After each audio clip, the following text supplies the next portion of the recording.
Olá, eu sou Renato Benevenuto, governador do distrito LC1, berço do leonismo no Brasil.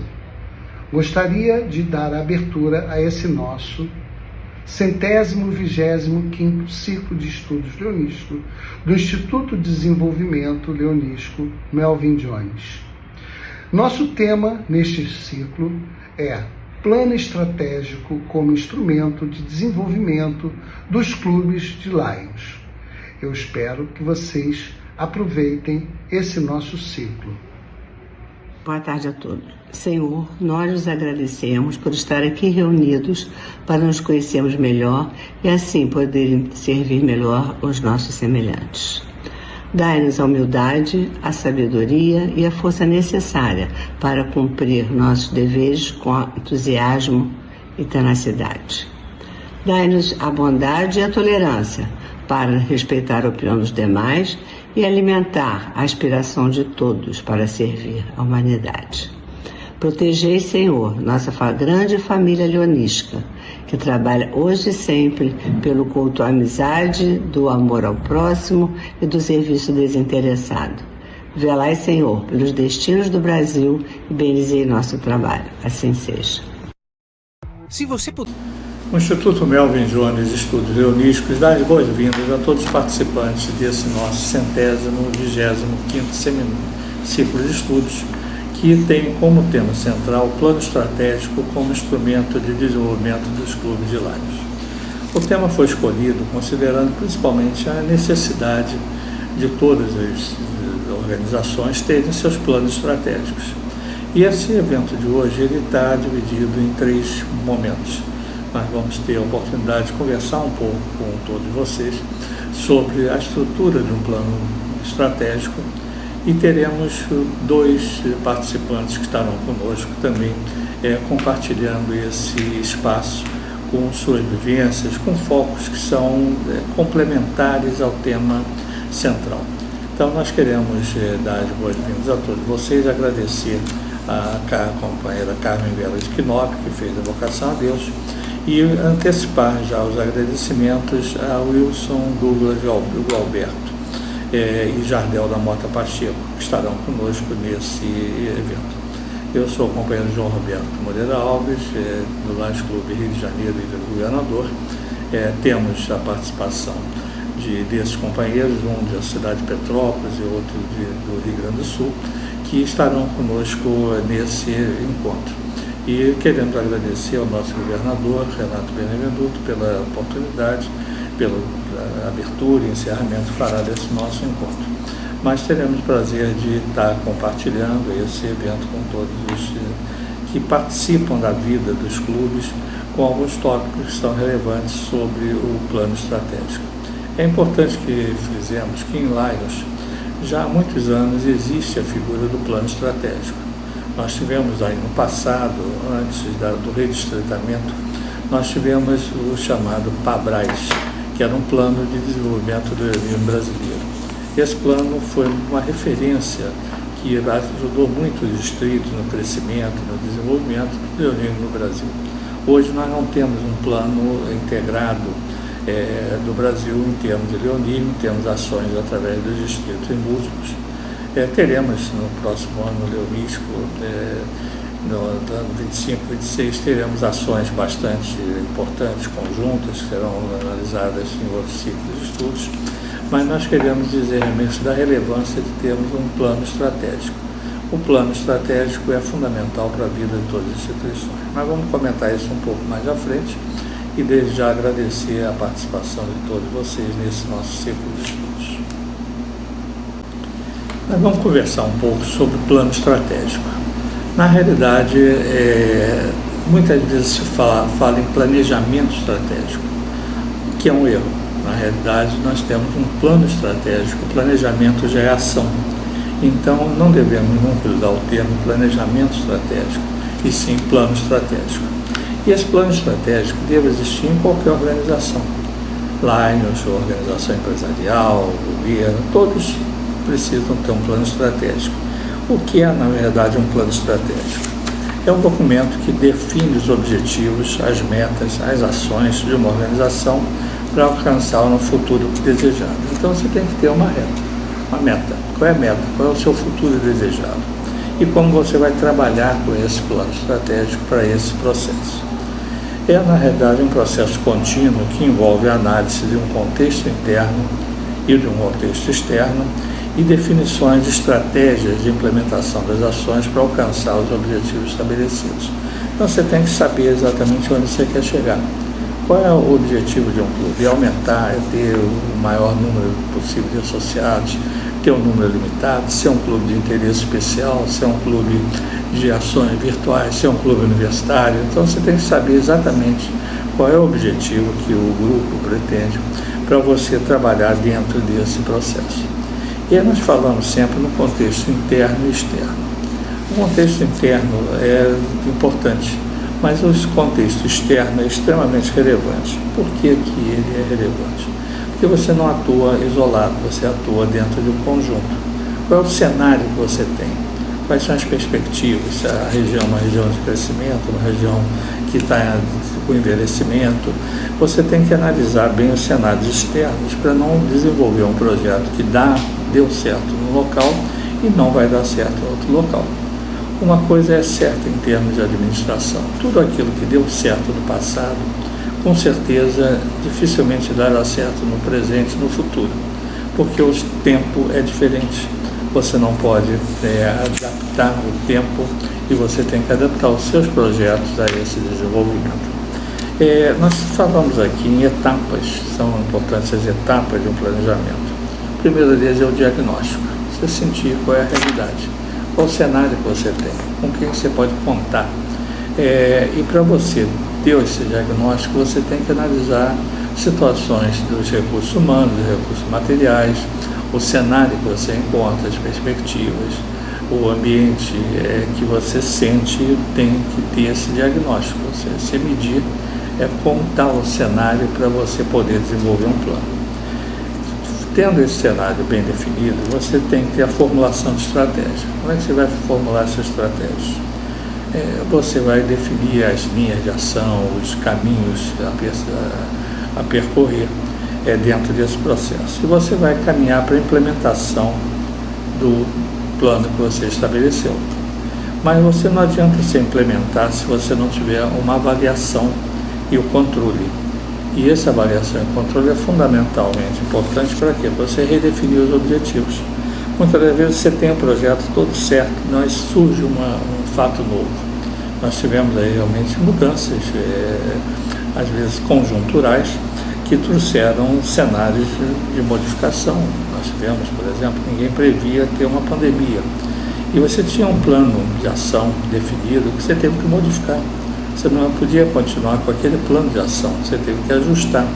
Nós tivemos o próprio Instituto de Desenvolvimento de Liderança, o Instituto Melvin Jones, nós tínhamos as ações presenciais e migramos para as ações 100% virtuais no período, depois voltamos um pouco para presenciais e virtuais.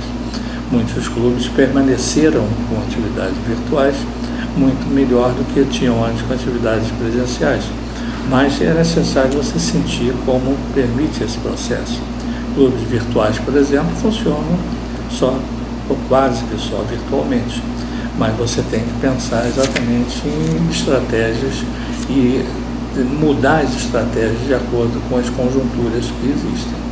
Mas é sempre importante você ter a avaliação. Você não pode fazer nada sem ter avaliação. Se você faz avaliação, e essa avaliação ela tem que ser sem no sentido de proteção. Você não tenta arranjar desculpa para aquilo que não deu certo. Você tem que ver por que não deu certo e fazer as modificações. Muitas das vezes você tem uma equipe que você planejou muito, mas a equipe não vai acompanhar. Então você tem que baixar esse plano para poder fazer com que a equipe acompanhe. Então você tem, às vezes, as perspectivas muito grandes que são frustrantes e leva, às vezes, até a paralisação de atividades de clubes, até encerramento, porque planejaram mal as suas ações. Mas você tem que ter, realmente, nesse contexto, avaliação das forças e fraquezas que você tem. Quais são os potenciais, quais são as forças maiores que você tem? É o seu nome, a marca lá é uma marca importante, é uma força. Qual é a fraqueza que você tem? Às vezes é a fraqueza da estrutura regional, comunitária, que não permite que você possa fazer aquilo que é recomendado. Tanto é que você tem, às vezes, que ajustar os seus programas às suas realidades regional. Você tem que também ver as oportunidades e as ameaças. Então, qual é a oportunidade? Surgiu um fato novo, aquilo é uma oportunidade. Surgiu também pode ser uma ameaça. Tudo que às vezes é oportunidade para um é ameaça para o outro. Então, nós temos que verificar sempre nesse cenário, cenários internos e externos, as oportunidades para você aproveitar e as ameaças para você se resguardar e ver o que você pode trazer realmente de mudança no seu projeto para não ter um fracasso total naquele projeto que você idealizou. Agora, você tem que definir claramente os objetivos, estabelecimento das metas claras e mensuráveis que a organização deseja alcançar. O que você pretende? Reúne seu clube, reúne os seus companheiros de clube e define quais são as metas que você pretende alcançar. Ou seja, é uma construção coletiva. E esse é o plano, faz parte de um plano estratégico. Definição também das estratégias, escolher as ações e medidas que serão tomadas para alcançar os objetivos. Então, primeiro é estabelecer as metas e depois as estratégias. Como você vai agir? Você pretende caminhar nessa direção, mas você vai numa reta, você vai numa curva, você vai contornar alguns aspectos. Qual é o plano, qual é o cronograma que você vai desenvolver? Normalmente, um plano estratégico tem que ser no mínimo de 3 anos. Não pense em um plano para o ano leonístico, um plano para aquele período. Pense a mais longo prazo, 3, 5 anos é o ideal, para você ter definido qual é o plano de ação, para poder trabalhar com as estratégias para atingir exatamente aqueles objetivos finais. Definição também das metas de diagnósticos, indicadores de desempenho. Você precisa também trabalhar, como numa empresa, de avaliação de desempenho, estabelecimento de indicadores que monitoram o progresso e em direção aos objetivos. Criação de planos de ação, definição de atividades específicas para implementar e as estratégias. Monitoramento e avaliação constante dos resultados. Você tem que fazer avaliação constante. Essa constante é o que? É diário? Não, é normalmente 2, 3 meses você tem que ter uma avaliação. Essa autoavaliação é importante, como você pode ter uma avaliação externa. Você pedir a outras pessoas que avaliem o que você está fazendo, que às vezes você está emocionalmente envolvido e você não consegue ver as fraquezas, as falhas que você colocou. Agora, o planejamento é fundamental para o sucesso, pois proporciona uma direção. Então você sabe, quando você tem um plano, você sabe qual é a direção que você vai seguir. Não é? Vamos chegar a algum lugar, não vamos chegar a qual lugar, isso é fundamental. Define o rumo da organização e orienta as decisões. Inclusive permite que você tenha as pessoas que venham para saber onde estão embarcando. Vão participar do clube? Vamos. Mas o que o clube faz? O que pretende fazer? Você tem que conhecer isso muito bem para você não chegar e ter pessoas que vieram sem saber para onde é que estão indo, embarcou sem saber o rumo do seu barco. Então é necessário se ter realmente uma direção definida, previamente estabelecida. O plano também sempre contribui na melhoria do desempenho, permite uma gestão mais eficiente dos recursos para a tomada de decisões. Aumenta a produtividade, é fundamental. Um bom plano estratégico aumenta a produtividade, ajuda a identificar oportunidades de melhoria e implementar ações que aumentam esse resultado.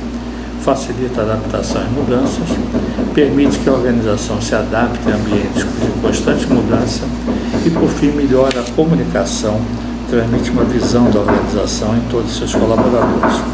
Então é fundamental que você tenha sempre, ao elaborar o seu clube, no seu distrito múltiplo, você elaborar um plano é fundamental para o êxito do seu trabalho. Então, são algumas considerações sobre o plano estratégico dos clubes, dos distritos múltiplos, das organizações e que se aplicam a outros segmentos também das organizações empresariais e educacionais. Então, são algumas considerações que nós deixamos para vocês. Lages Internacional tem alguns manuais disponibilizados para a elaboração de planos estratégicos.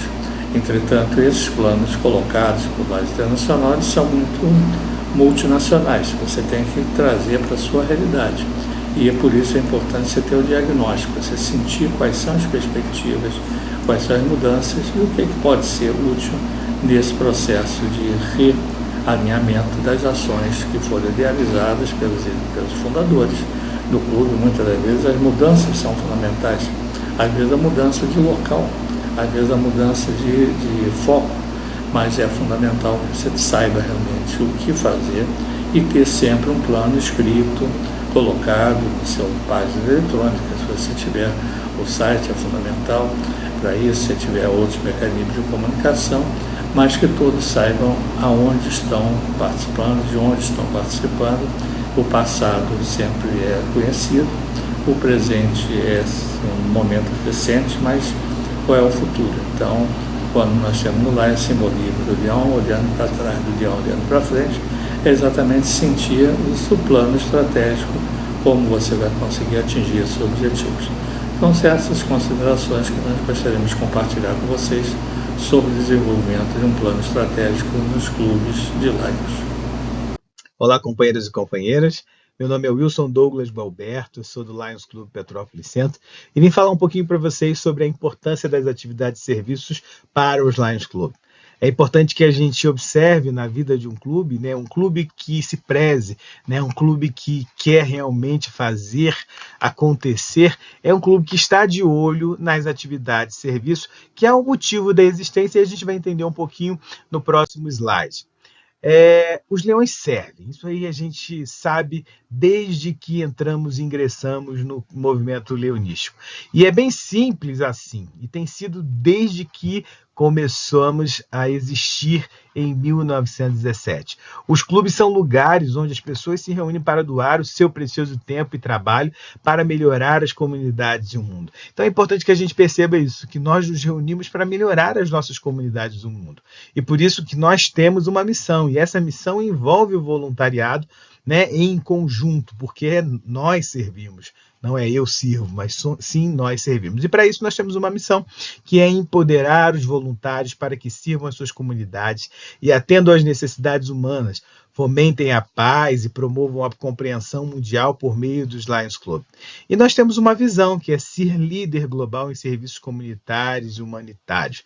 Então, na missão a gente entende que Lions faz com que os voluntários sejam empoderados, para que de uma forma organizada, ordeira, né, nós possamos juntos servir as nossas comunidades. E que a gente possa, em conjunto, pensando junto, né, fazer com que as atividades cheguem às comunidades, aos locais com os quais nós temos trabalhado. E para isso, os leões precisam se envolver. Nós precisamos entender quais são as atividades que são mantidas pelos nossos clubes. Isso sim é uma coisa importante a se ver. E se meu clube não tem uma atividade mantida, nós precisamos criar estratégias para que esse clube consiga visualizar as suas atividades. Precisamos também entender qual é a real necessidade da minha comunidade. Lions trabalha com vários temas e vários aspectos, né? A diabetes, o meio ambiente, a fome, a visão, o câncer pediátrico e N coisas a mais que ele tem trazido aí para a sua realidade, mas é preciso que eu entenda, né, qual é a necessidade real da minha comunidade. O primeiro também passo que eu sempre coloco nos meus slides é que é preciso que a gente pense muito bem sobre o nosso envolvimento com as atividades de serviço. Às vezes o nosso dia a dia, o nosso cotidiano consome um pouco da nossa realidade e por isso nós temos uma dificuldade às vezes de participar de uma atividade ou outra.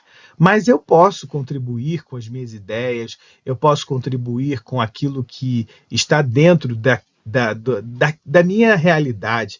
Então é importante que nesse processo eu entenda também a minha condição de envolvimento, né? Qual é o meu real envolvimento com o clube. Muitas pessoas entram no Lions e saem dele porque realmente ainda não conseguiram se envolver e entrar mesmo a fundo sobre o que o seu clube pode fazer e de que forma ele pode fazer.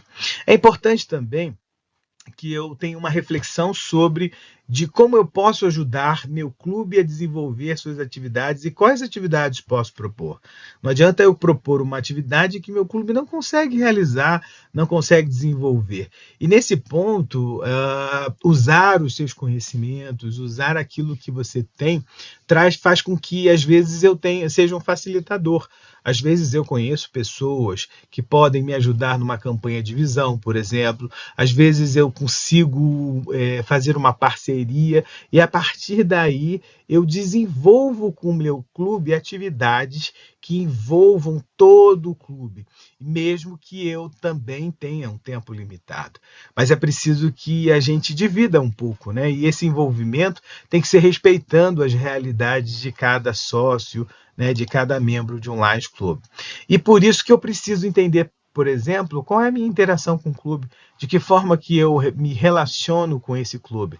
Será que a minha relação tem sido uma relação superficial ou uma relação em que eu quero conhecer os membros do meu clube, em que eu quero, junto com eles, construir atividades, em que eu quero de verdade desenvolver a minha comunidade, trazendo sim as ideias, mas entendendo também as realidades que o clube tem, né, e ajudando também a aparar as arestas e vindo com todas essas novidades, né, com essas ideias novas, mas trazendo também um conhecimento e uma interação sobre aqueles que já estão há algum tempo neste clube.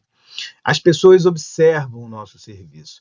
É importante, por exemplo, para uma parceria, entender do que nós estamos fazendo, do que nós estamos falando, e precisamos trazer para a nossa realidade, fazer com que a comunidade nos enxergue como um ajudador também. Alguém que venha servir aquela comunidade, mas trazendo sempre uma transformação.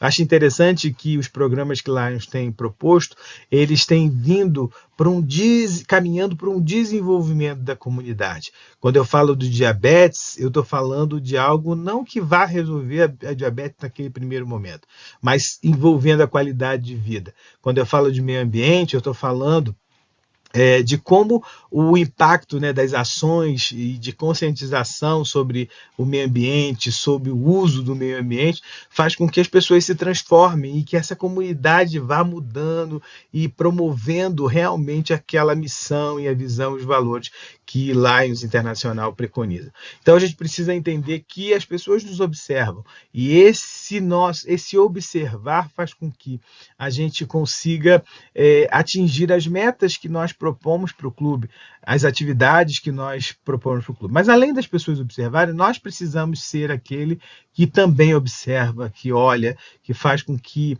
a comunidade seja enxergada por nós e através desse olhar nós trazemos ideias para essas atividades. Um clube vive de serviço, né? Melvin Jones já diz, ninguém avança na vida se não começar a fazer uma coisa pelo próximo. Então nós precisamos, como leões, ter essa ideia de que nós vamos avançar na vida quando a gente começar a fazer realmente algo pelo próximo. Muitas vezes nós mergulhamos no nosso eu e esquecemos que o desenvolvimento da nossa comunidade vai acontecer à medida que eu me envolvo, à medida que esse grupo como o Lions Club, né, essa comunidade Lions Club, envolve também a comunidade e faz com que essa comunidade se transforme ao longo do tempo. E é importante também, eu coloco aqui com muita alegria um fragmento do fundador dos Clubes de Castores, que da onde veio a minha origem, né, de serviço, que é um clube de serviço juvenil de Lions Club no Brasil, o PDG, companheiro Leão, José Gilberto Ribeiro Rato, ele dizia para nós jovens, né, isso ele trazia para a gente numa cartilha que eu recebi assim que entrei no movimento, que dizia, caminhe deixando a imagem de seu sorriso como acena aos que à beira da estrada já não sabem caminhar, e verão que inspirados se erguerão para a jornada como seus seguidores. Às vezes queremos, né, trazer novas pessoas para o movimento, e as atividades de serviço fazem com que seja um aceno para essas pessoas e para que elas também, né, sintam-se motivadas a caminhar conosco. Então, o nosso caminho tem que ser um caminho onde nós deixemos sorrisos, onde nós enxergamos o serviço como um momento de ajudar a nossa comunidade, de fazer com que ela cresça, com que ela se desenvolva.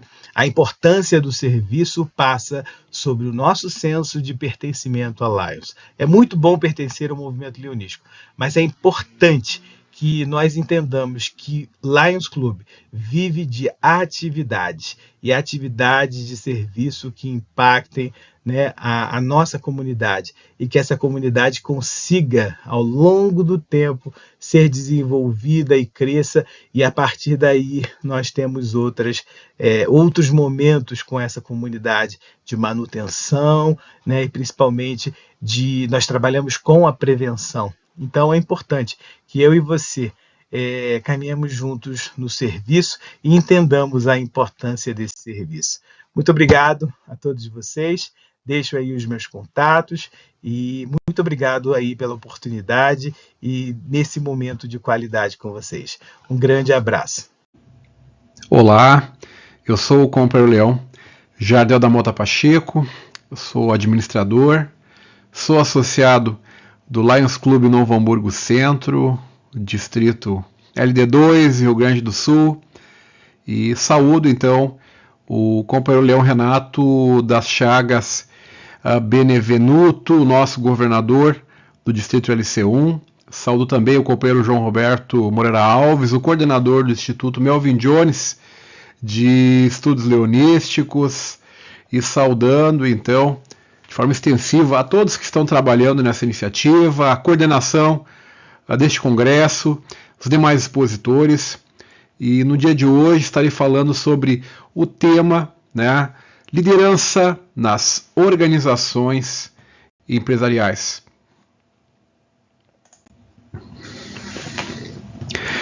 Dando início ao nosso trabalho, inicialmente nós temos que trazer alguns conceitos, porque falar de forma isolada, né, sobre liderança tem um peso. Agora, a participação dela nesse conjunto da gestão, ela se torna então mais clara a importância e o papel que ela desempenha.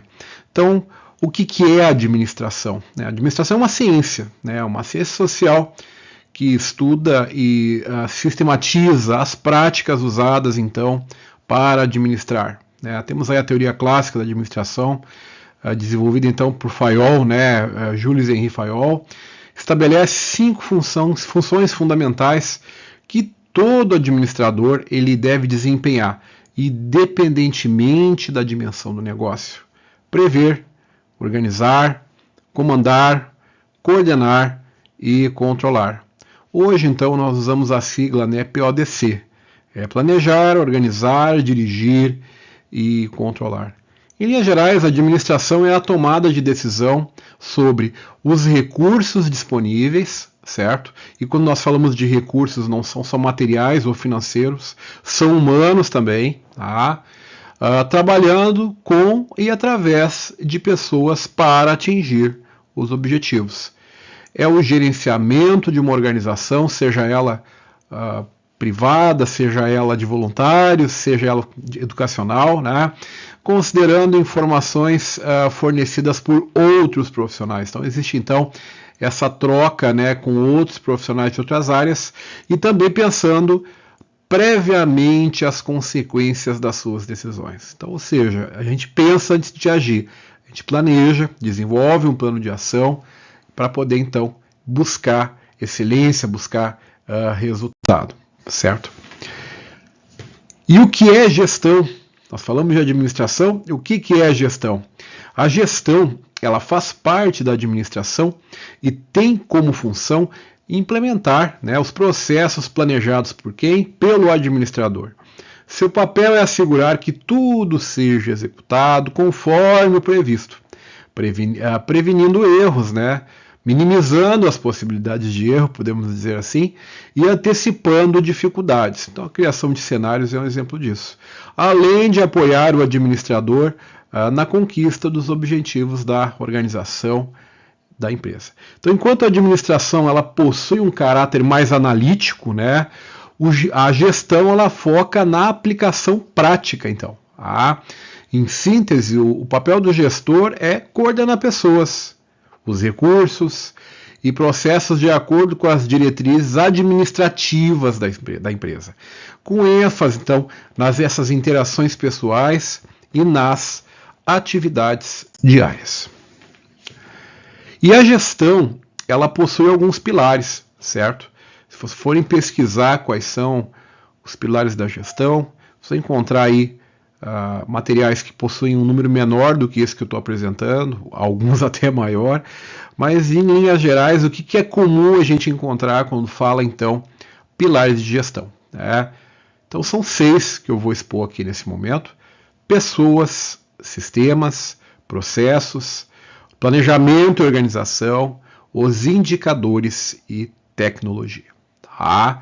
Então, o primeiro deles é pessoas. Então, para ter uma gestão eficiente, né, e de pessoas, as pessoas, de fato, então, são uma das principais chaves de um negócio. Tá?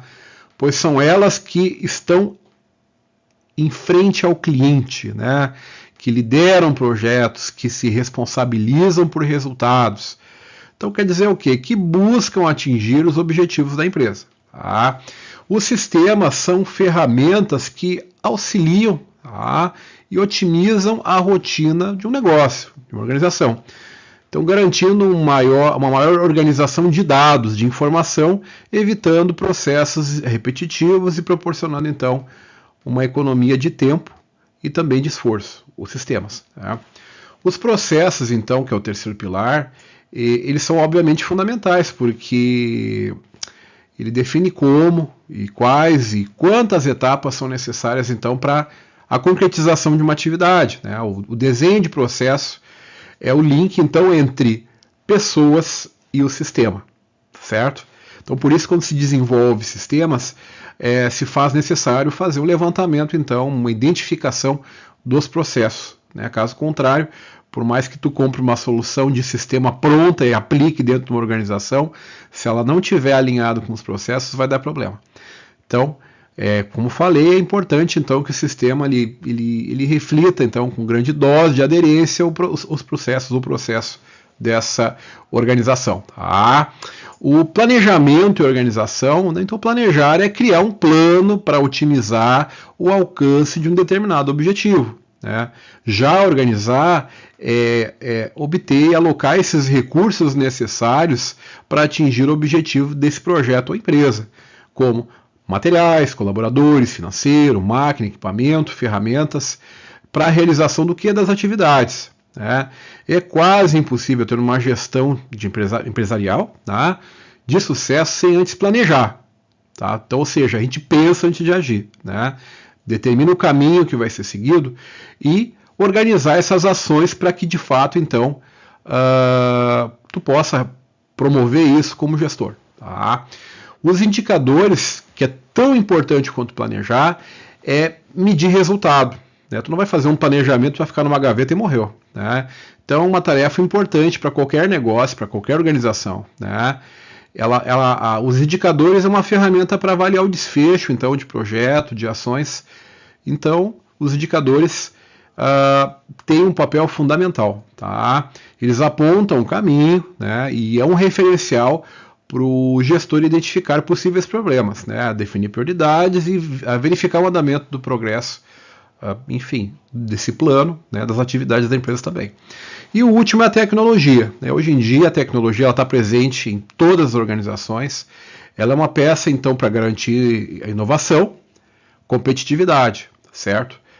Quando há uma gestão empresarial eficiente, somada a profissionais, colaboradores, trabalhadores bem treinados, né, para abastecer esses sistemas com informações adequadas, a tecnologia ela torna as atividades de uma empresa mais otimizadas, eficazes e com uma menor quantidade de erros. Né? A gente diz, na verdade, que também as grandes organizações, as grandes multinacionais, na verdade, hoje são grandes empresas de tecnologia. Porque a tecnologia é um elemento, como está no pilar da gestão, elas se profissionalizam muito na questão da tecnologia para poder viabilizar o negócio delas. Então, a tecnologia é um pilar muito importante.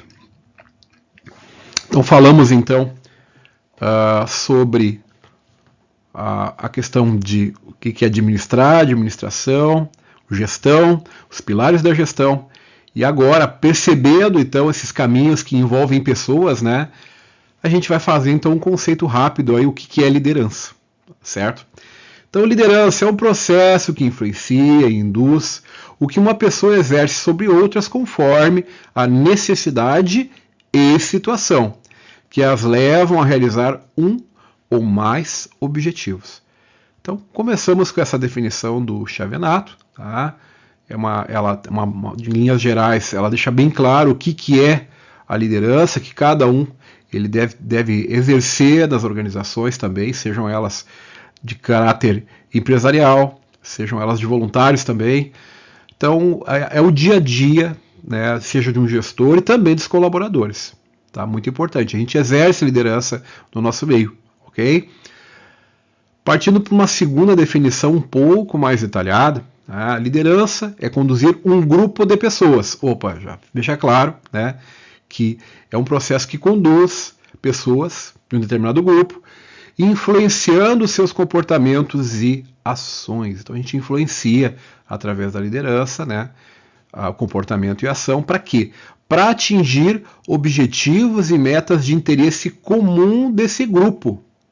Ou seja, então, o grupo ele já tem claros os objetivos e metas, já tem um planejamento desenhado, né, e de acordo com uma visão de futuro baseado, né, num conjunto coerente de ideias e princípios. Então, além daquilo que está estabelecido no planejamento, nós temos também a cultura organizacional. Então, a liderança ela trabalha considerando também a cultura organizacional, né, a cultura desse ambiente. Tá?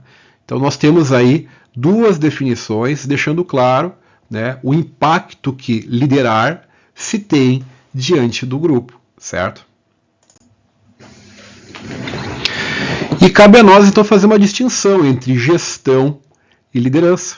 Já caminhamos até aqui. Então, o gestor ele tem um planejamento, né, de tarefas voltado ao cumprimento de metas, prazos e objetivos da empresa, ok? Em conjunto com aquilo que foi elaborado pelo administrador.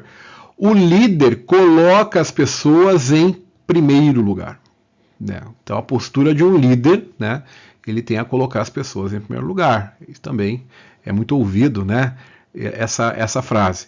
Ele inspira seus colaboradores, conversa com cada um deles para compreender melhor os seus pontos fortes e fracos e realiza também outras atividades. Então fica bem claro, né, quando nós fazemos a distinção, né, de gestão e liderança, que então o gestor ele tem então o planejamento de tarefas, ele é voltado para o cumprimento das metas, dos prazos, então para alcançar o resultado. E o líder ele coloca as pessoas em primeiro lugar, ele inspira para que eles de fato trabalhem para alcançar esses objetivos. Então é um aspecto muito mais do comportamento junto aos liderados. Tá?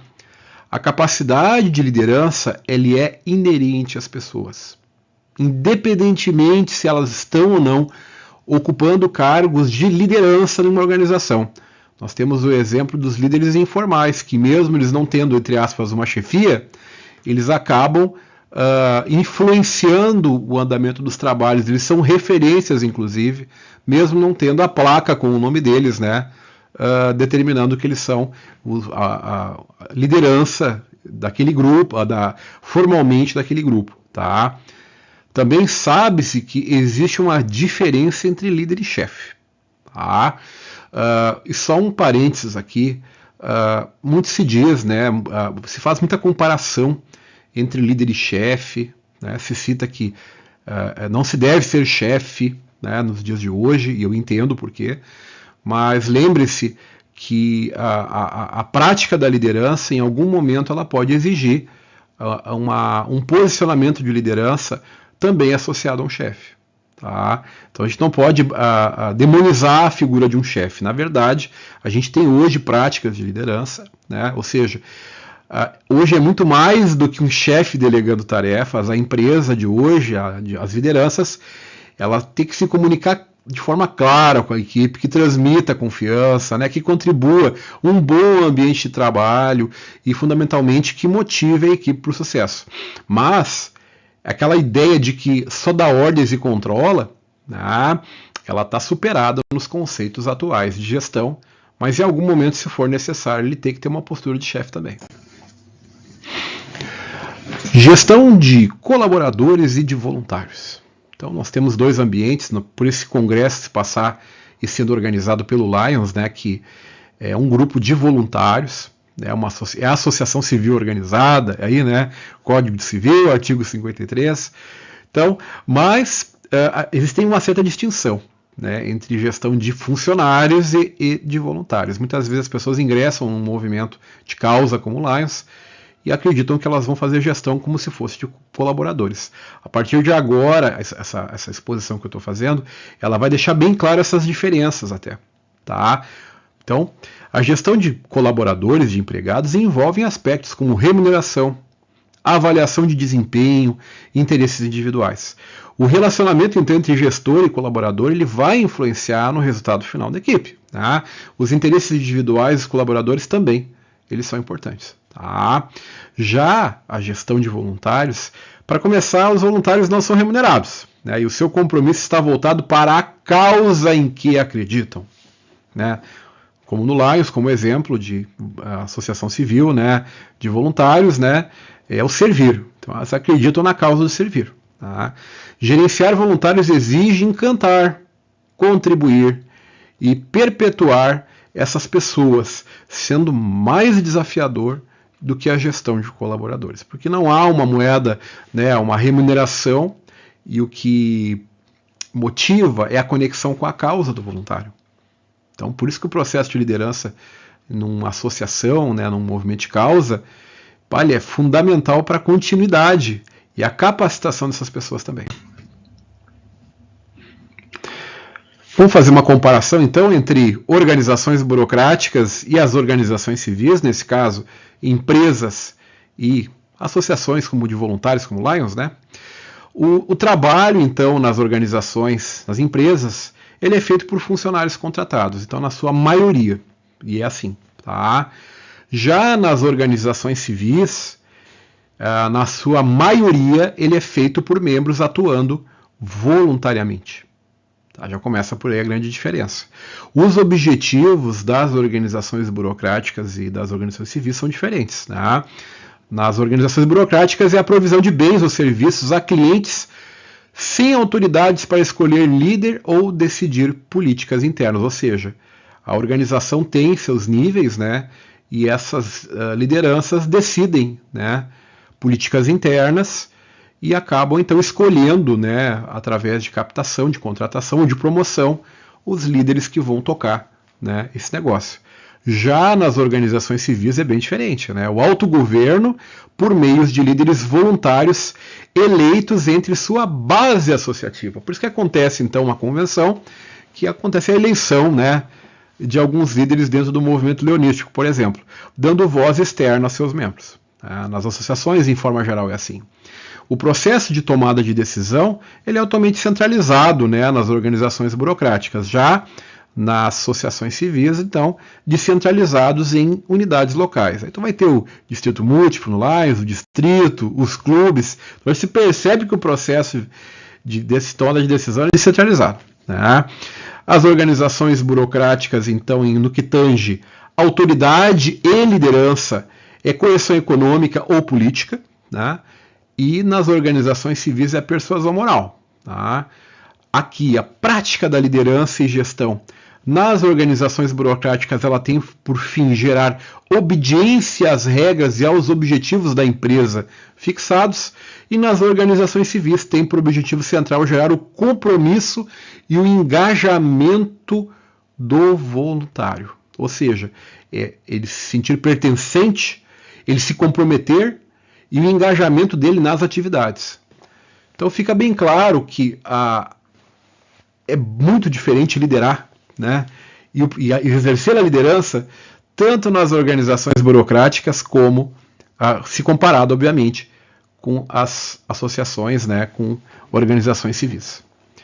O gestor de voluntário ele tem que garantir que os voluntários acreditem no propósito da causa, que suas contribuições estejam alinhadas aos seus valores e que haja, né, uma perenidade do trabalho, mesmo com mudanças de prioridade dos voluntários. Por quê? Ele é um grupo muito sazonal, né? Muitas vezes o voluntário ele coloca em um plano, não em primeiro plano a associação. Então o gestor de voluntários tem que estar preparado para esse tipo de ambiente. Então é muito importante isso, né? A gente vê isso no dia a dia de um movimento como o Lions, por exemplo, né? Essas alternâncias e contribuições, a sazonalidade dentro de um Lions Club também, né? Então, ou seja, ele é muito sazonal nesse ponto, tá? E com base até onde nós chegamos aqui na exposição, a gente tem que entender que a gente tem que reconhecer a influência da sociedade, acompanhar o desenvolvimento e se adaptar. Tá? Não esperem que a gente, olhando para o próprio umbigo, a gente vai conseguir, né, acompanhar o que está acontecendo. O que dirá de uma organização nos dias de hoje, né? Seja de voluntário, seja empresarial. Tá? E a tecnologia é um fator importante para mudar, inclusive, o comportamento e a liderança.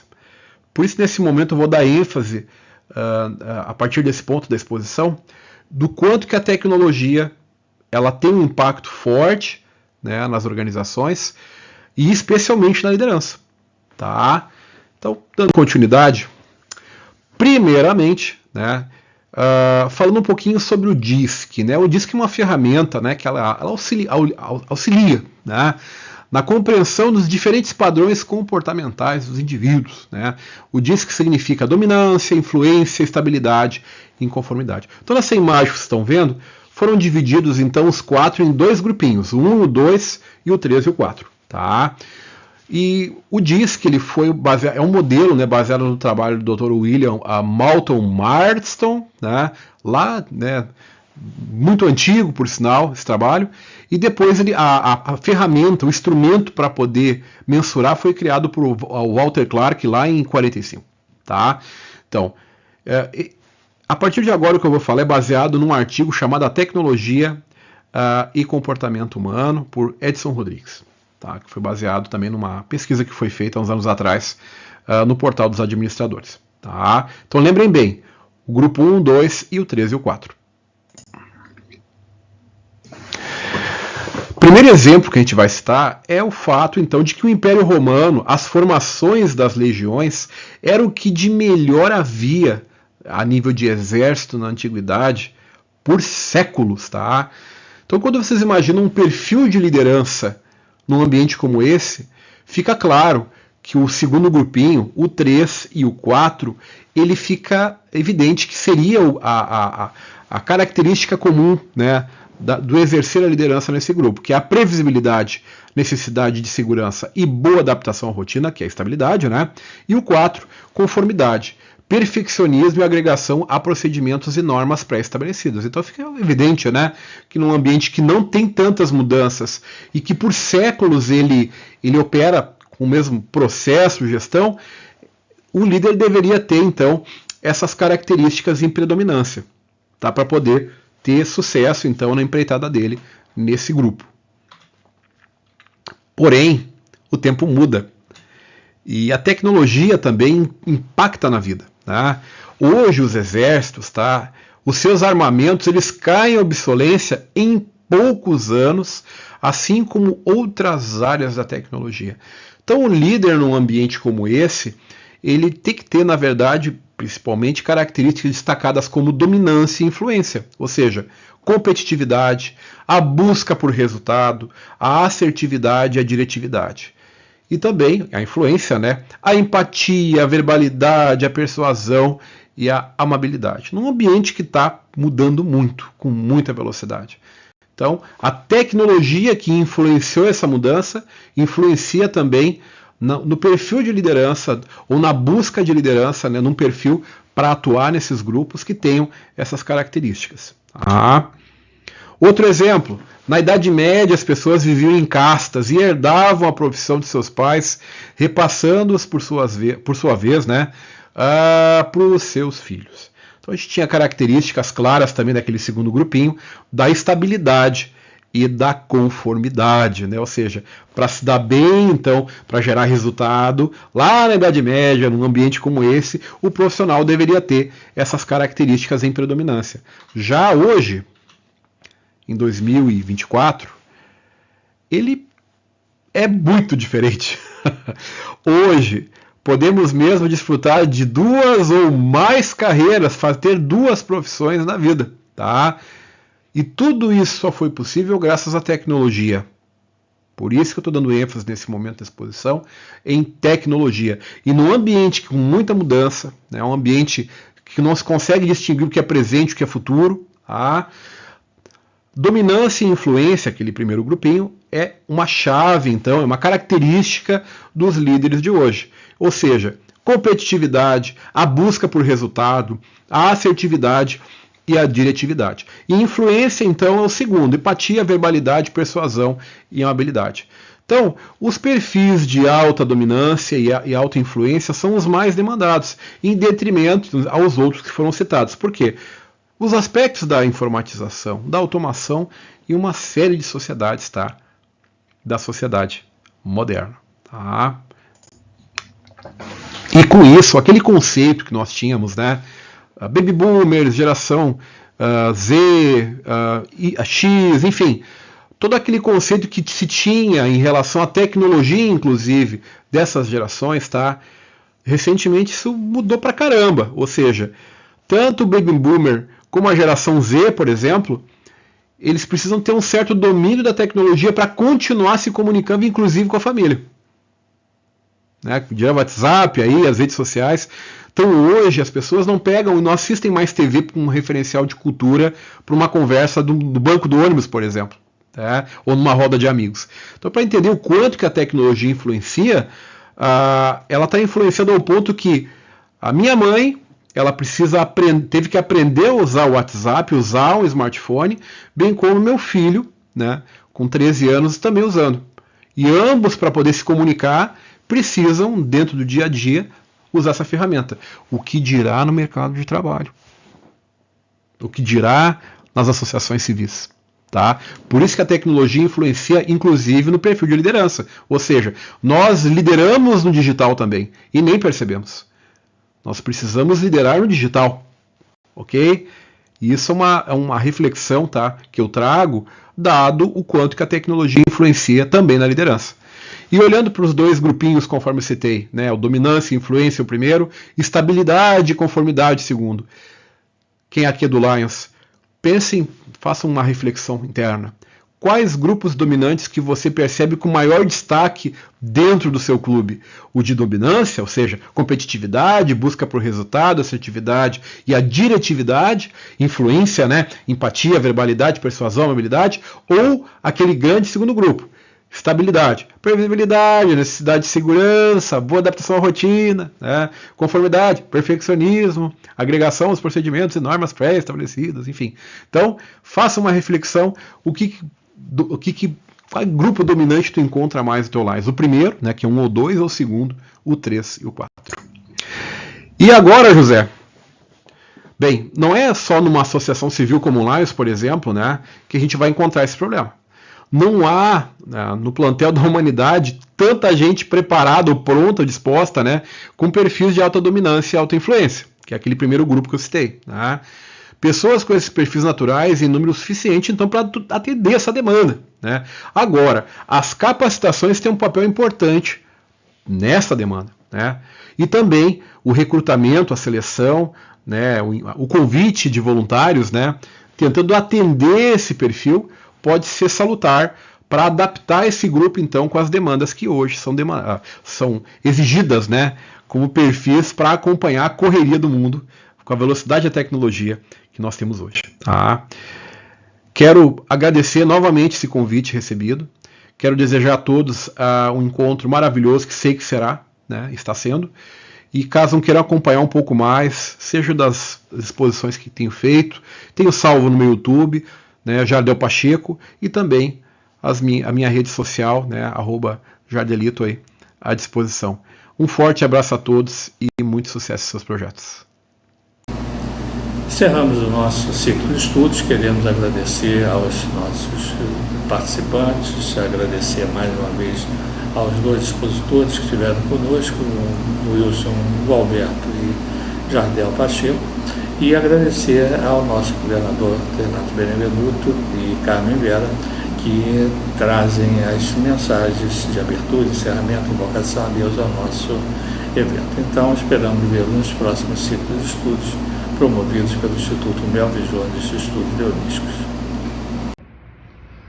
Gostaria de agradecer a presença de todos nesse nosso ciclo de estudos e dou por encerrado o 125º ciclo.